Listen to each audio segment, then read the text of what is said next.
Assalamualaikum warahmatullahi wabarakatuh. Perkenalkan, nama saya Ria Mailani Astuti dengan NIM 220423770, Prodi Ilmu Administrasi Negara, mata kuliah Hukum Administrasi Negara.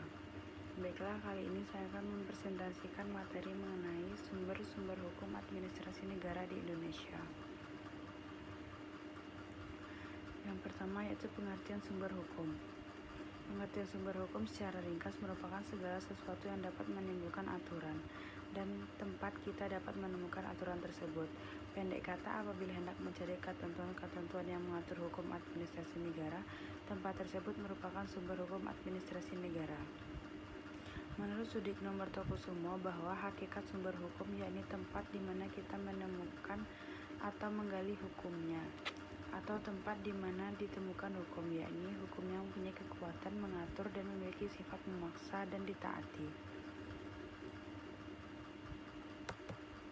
Menurut Zevenvergen, sumber hukum adalah sesuatu yang menimbulkan hukum atau sumber terjadinya hukum. Kelompok sumber hukum. Sumber hukum dapat dikelompokkan dalam dua jenis, yakni yang pertama sumber hukum formil, yaitu berbagai bentuk aturan hukum yang ada atau tempat ditemukannya aturan-aturan hukum. Yang kedua, sumber hukum material, yaitu faktor-faktor yang membantu pembentukan hukum atau menimbulkan aturan hukum. Selanjutnya, apa saja sih yang termasuk sumber hukum material itu? Sumber hukum material adalah sumber hukum yang menentukan isi aturan hukum itu. Dan untuk menentukan isi hukum itu dipengaruhi oleh banyak faktor, yaitu yang pertama, sejarah. Sejarah adalah undang-undang atau peraturan masa lalu yang dianggap baik dapat dijadikan bahan untuk membuat undang-undang dan dapat diberlakukan sebagai hukum positif.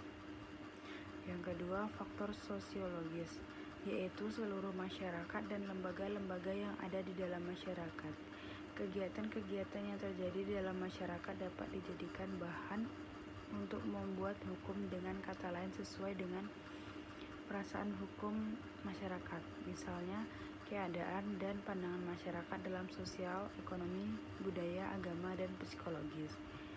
Yang ketiga itu faktor filosofis, yaitu ukuran untuk menentukan aturan itu bersifat adil atau tidak dan sejauh mana aturan itu ditaati oleh warga masyarakat atau mengapa masyarakat menaati aturan itu, misalnya hukum yang berasal dari wahyu Tuhan, hukum yang berasal dari cita dan kesadaran hukum masyarakat atau Pancasila. Selanjutnya, apa saja sih yang termasuk sumber hukum formil itu? Sumber hukum formil yaitu kaidah hukum dilihat dari segi bentuk dengan memberi suatu bentuk melalui suatu proses tertentu, maka kaidah itu akan berlaku hukum dan mengikat seluruh warga masyarakat dan ditaati oleh warga masyarakat. Sumber hukum formil tersebut dapat berbentuk yang pertama perundangan tertulis, yang kedua jurisprudensi, yang ketiga kebiasaan atau konvensi, yang keempat traktat atau perjanjian, yang kelima yaitu doktrin atau pendapat para ahli.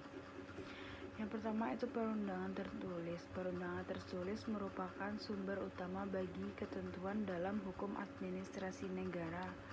Hal ini merupakan ketentuan yang bersifat positif dan mempunyai daya paksa yang paling kuat dibandingkan dengan sumber hukum lainnya. Sumber hukum perundangan ini tidak hanya merupakan produk di tingkat pusat, tetapi juga meliputi sumber hukum di tingkat daerah. Yang kedua, jurisprudensi. Sumber hukum jurisprudensi pada dasarnya merupakan putusan dari hakim-hakim tata usaha negara yang terdahulu dan sudah mempunyai kekuatan hukum tetap.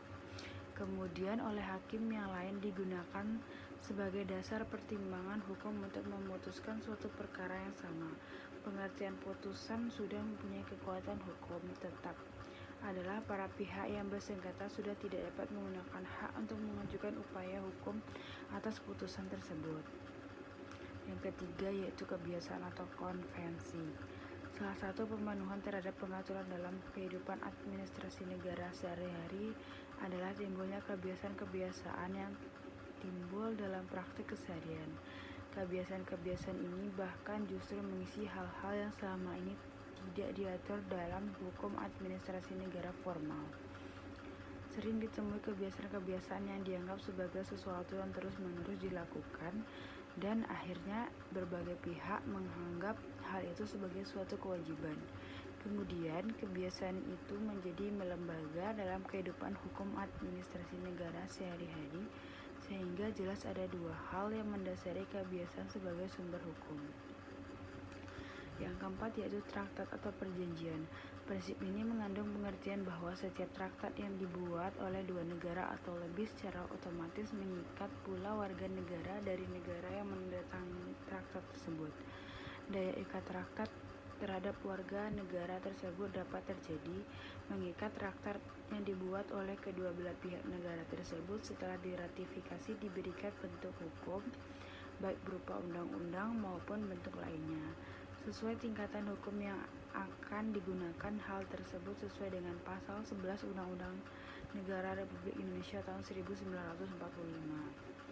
Yang kelima yaitu doktrin, yakni pendapat para ahli hukum terkemuka yang digunakan oleh para hakim sebagai bahan pertimbangan dalam pemutusan suatu perkara yang sedang ditanganinya. Karena itu dapat dikatakan bahwa doktrin tersebut dapat menjadi sumber hukum sesungguhnya melalui jurisprudensi.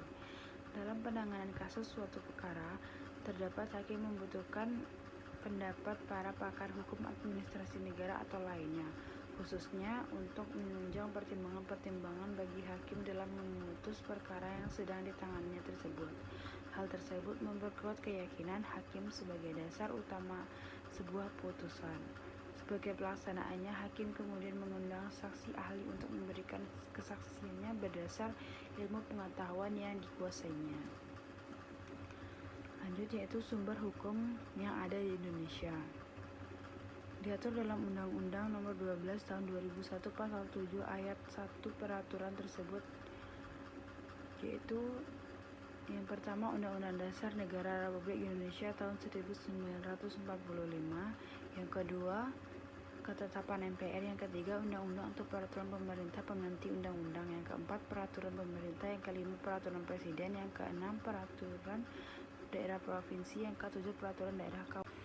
Undang-Undang Dasar Republik Indonesia tahun 1945 ini mengatur tentang tiga hal pokok, yaitu jaminan hak asasi manusia, susunan ketatanegaraan dan bersifat mendasar, pembatasan dan pembagian tugas ketatanegaraan yang bersifat mendasar. Yang kedua yaitu ketetapan MPR. Tetap MPR merupakan bentuk putusan Majelis MPR rakyat yang berisi hal-hal yang bersifat penetapan. Dalam sejarahnya, penetapan Tetap MPR dalam hierarki peraturan perundang-undangan mengalami beberapa kali perubahan. Sebelum amandemen, Tetap MPR sejarah hierarki berada di bawah Undang-Undang Dasar tahun 1945 dan di atas undang-undang. Pada zaman reformasi, Tetap MPR tidak lagi ada dalam tata urutan hierarki peraturan perundang-undangan. Tetapi sejak berlakunya Undang-Undang Republik Indonesia Nomor 20 Tahun 2011, Tetap MPR kembali secara hierarki ditempatkan di bawah Undang-Undang Dasar Republik Indonesia tahun 1945 dan di atas Undang-Undang atau Perpu. Yang ketiga, Undang-Undang atau Peraturan Pemerintah Pengganti Undang-Undang. Sesuai dengan pasal 20 ayat 1 Undang-Undang Dasar Republik Indonesia tahun 1945 bahwa DPR memegang kekuasaan pembentuk undang-undang. Tetapi rancangan undang-undang tersebut dapat berasal dari anggota DPR dan dapat pula berasal dari Presiden. Sedangkan peraturan pemerintah pengganti undang-undang ditetapkan oleh Presiden dalam hal kegentingan yang memaksa. Kegentingan yang memaksa dapat diartikan suatu keadaan di mana memerlukan pengaturan yang cepat dan tidak memungkinkan untuk menempuh prosedur dalam hal pembuatan undang-undang. Yang keempat yaitu peraturan pemerintah. Suatu kewenangan untuk mengatur sesuatu dapat didelegasikan kepada suatu bentuk peraturan perundang-undangan yang lebih rendah tingkatnya. Pendelegasian ini merupakan penyerahan wewenang untuk mengatur suatu hal dalam undang-undang kepada peraturan perundang-undangan yang tingkatnya lebih rendah, yaitu peraturan pemerintah. Kelima itu peraturan presiden. Pasal 1 Angka 7 Undang-Undang Republik Indonesia Nomor 12 Tahun 2011 menyatakan Peraturan Presiden adalah peraturan perundang-undangan yang ditetapkan oleh Presiden untuk menjalankan pemerintah peraturan perundang-undangan yang lebih tinggi atau dalam menyelenggarakan kekuasaan pemerintah.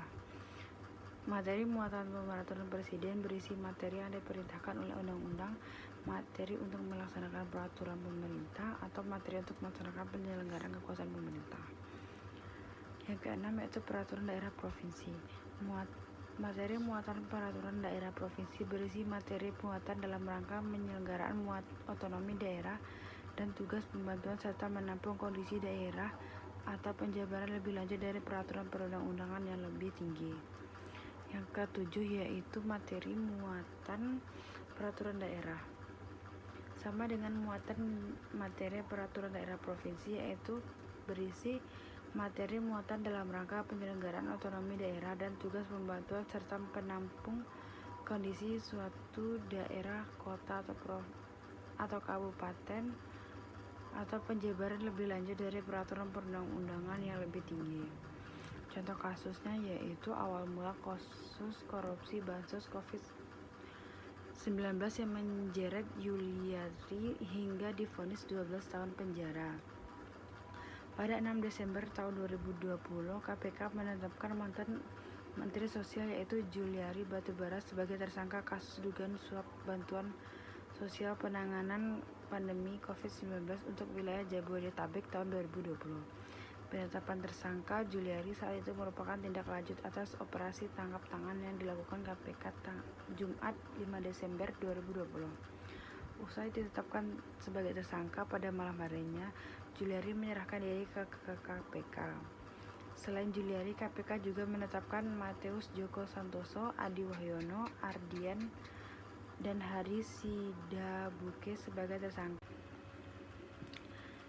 Atas perbuatannya itu, Juliari disangkakan melanggar pasal 12A atau pasal 12B atau pasal 11 Undang-Undang Nomor 31 Tahun 1999 tentang pemberantasan tindak pidana korupsi sebagaimana telah diubah dalam Undang-Undang Nomor 20 Tahun 2001 tentang perubahan atas Undang-Undang Nomor 31 Tahun 1999 tentang pemberantasan tindak pidana korupsi pasal 55 ayat 1 ke 55 KUHP. Analisa. Pada kasus pelanggaran hukum tersebut, maka para pelaku dapat dikenakan sanksi yang bersumber dalam undang-undang, yakni pasal 12 Undang-Undang Nomor 20 Tahun 2001. Dalam pemberian hukum atau sanksi di Indonesia harus bersumber pada sumber hukum warga negara Indonesia. Dikarenakan di Indonesia sangat menjunjung tinggi yaitu hak asasi manusia bagi setiap warga negaranya. Setiap kita semua tidak dapat menghakimi sendiri terhadap para pelanggar hukum.